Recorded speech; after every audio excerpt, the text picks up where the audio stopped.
بسم اللہ الرحمن الرحیم۔ اللہ تعالیٰ نے قرآن کو ہماری ہدایت کے لیے اتارا ہے۔ ایک ایک چیز کو میرے رب نے واضح طور پر کھول کر بیان کیا ہے کہ میرے بندو، تم نے دنیا کے اندر زندگی گزارنی ہے تو اس طرح گزارنی ہے، تم نے دنیا کے اندر اگر کامیابی حاصل کرنی ہے تو اس طرح کرنی ہے، تمہاری آخرت بھی تمہیں اس طرح ملے گی اور تمہاری دنیا بھی تمہیں اس طرح ملے گی۔ اللہ تعالیٰ نے ہر چیز کو قرآن پاک کے اندر بیان کیا ہے۔ 4 چیزیں ایسی ہیں، 5 چیزیں جس کو اللہ تعالیٰ نے قرآن پاک کے اندر بیان کیا کہ اللہ تعالیٰ ان کے ذریعے بندے کی آزمائش کرتے ہیں، اپنے بندے کو آزماتے ہیں، امتحان لیتے ہیں، آزماتے ہیں، آزمائش۔ وَلَنَبْلُوَنَّكُمْ، آزمائش، امتحان لینا، میں تمہارا امتحان لوں گا۔ وَلَنَبْلُوَنَّكُمْ، جو ایمان والے ہیں ان کے لیے تو ہر چیز آزمائش ہے، امتحان ہے، لیکن جو کافر ہیں ان کے لیے وہ کیا ہے؟ عذاب ہے۔ ایمان والوں کے لیے چھوٹی سی تکلیف بھی اگر آ جائے اس کو تو وہ آزمائش ہے۔ لیکن یہاں 6 چیزیں میرے رب نے ذکر کی ہیں اس آیت کے اندر، جس کے ذریعے اللہ تعالیٰ آزمائش کرتے ہیں بندے کی، اور پھر اس کے اوپر اگر کوئی پورا اترا ہے اور اس کے لیے جو پھر اللہ تعالیٰ نے انعامات رکھے ہیں، بینیفٹ رکھے ہیں، اس کے تو پھر کیا ہی کہنے ہیں۔ میرے رب نے کیا ارشاد فرمایا؟ وَلَنَبْلُوَنَّكُمْ بِشَيْءٍ مِّنَ الْخَوْفِ وَالْجُوعِ، اے میرے بندو، میں تمہارا امتحان لوں گا، اور کس چیز کے ذریعے سے؟ کسی قدر خوف میں مبتلا کر کے، والجوع، اور فاقے سے، اور فاقے کے اندر بھوکا رکھ کر بھی میں تمہارا امتحان لوں گا، خوف کے اندر مبتلا کر کے بھی میں آزماؤں گا تمہیں۔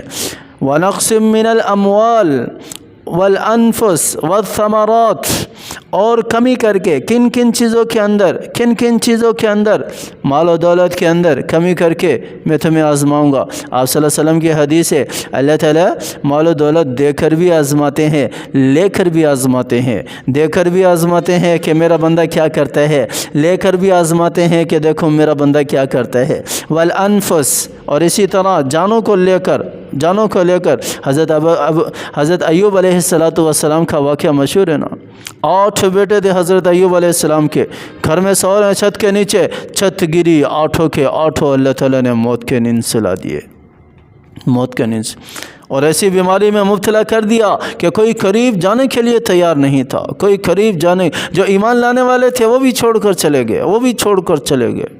لیکن حضرت ایوب علیہ السلام کا صبر دیکھو، امتحان دیکھو، اور پورا اترے۔ ایک دن اس کی بیوی نے کہا کہ آپ اللہ تعالیٰ سے التجا کیوں نہیں کرتے؟ آپ تو نبی ہیں، آپ اللہ تعالیٰ سے صحتیابی مانگ لو، کیوں نہیں مانگتے؟ تو حضرت ایوب علیہ السلام نے کہا کہ مجھے شرم آتی ہے۔ کیوں شرم آتی ہے؟ کہ 80 سال تک اللہ تعالیٰ نے مجھے کھلایا پلایا، نعمتیں دی، اور مجھے چند سال ہوئے ہیں بیماری کے اندر مبتلا کیا ہے، اور میں اللہ تعالیٰ کو کہوں کہ مجھے صحتیاب کر دے، مجھے شرم آتی ہے۔ چلو 80 سال تک انتظار کرتے ہیں، اس کے بعد ہو سکتا ہے کہ ہم اس قابل ہو جائیں کہ اللہ تعالیٰ کے سامنے فریاد کرنے والے بن جائیں۔ اللہ تعالیٰ آزمائش کرتا ہے، جانوں کو لے کر بھی، والثمرات، اور پھلوں کے اندر کمی کر کے بھی، وبشر الصابرین، اور پھر جو اس صبر کے اندر کامیاب ہو جاتا ہے، اس امتحان کے اندر کامیاب ہو جاتا ہے، پھر میرے رب نے اس کے لیے بڑے انعامات رکھے ہیں۔ اولئک علیہم صلوات من ربہم ورحمہ، پھر میرے رب نے کہا کہ میری رحمت ایسے بندے کو گھیر لیتی ہے۔ صلوات کے معنی بھی رحمت کے ہیں، اللہ تعالیٰ نے الگ سے بھی رحمت کو ذکر کر دیا، یعنی کہ اللہ کی رحمت اس کو بالکل اپنی لپیٹ میں لے لیتی ہے۔ وَأُولَئِكَ هُمُ الْمُهْتَدُونَ، اور یہی لوگ ہدایت یافتہ ہیں، ہدایت پر چلنے والے ہیں۔ ہر بندہ نماز میں کھڑا ہو کر کہتا ہے اهْدِنَا الصِّرَاطَ الْمُسْتَقِيمَ، صراط مستقیم پر چلنے کے لیے ہدایت دے۔ اور یہاں اللہ تعالیٰ کیا کہہ رہے ہیں؟ جو صبر کرنے والے ہے وہ ہدایت پر ہے۔ وَأُولَئِكَ هُمُ الْمُهْتَدُونَ، وہ ہدایت کے راستے پر چلنے والا ہے۔ کتنا بڑا انعام انعام میرے رب نے یہاں دے دیا صبر کے اوپر۔ اللہ تعالیٰ ہمیں سمجھ عطا فرمائے، اللہ تعالیٰ کی ذات ہمیں صبر کرنے کی توفیق عطا فرمائے۔ اللہ تعالیٰ ہمیشہ اپنا محتاج رکھے، کسی اور کا محتاج نہ کرے۔ ذلت اور رسوائی سے اللہ کی ذات حفاظت فرمائے، محتاجی اور معذوری سے میری بھی اور آپ کی بھی اللہ کی ذات حفاظت فرمائے۔ اللہ تعالیٰ عافیت والی زندگی دے، ہمیں بھی صحت یابی والی زندگی دے، ہمارے پیاروں کو بھی صحت یابی والی زندگی دے۔ آزمائشوں سے پناہ مانگتے ہیں، آزمائشوں سے اللہ کی ذات حفاظت فرمائے۔ آپ صلی اللہ علیہ وسلم کا فرمان ہے، آزمائش اللہ سے مانگنی نہیں چاہیے، امتحان اللہ سے مانگنا نہیں چاہیے، ہمیشہ عافیت مانگو، ہمیشہ عافیت مانگو۔ اسی حدیث کی روح سے اللہ سے عافیت چاہتے ہیں، یا اللہ تو ہمیں عافیت والی زندگی دے، آزمائش سے ہماری حفاظت فرما۔ ہمارے اندر اتنی طاقت نہیں ہے کہ آزمائش پہ پورا اتر سکیں، یا اللہ عذاب سے بھی ہماری حفاظت فرما، ہر قسم کے شر سے ہماری حفاظت فرما۔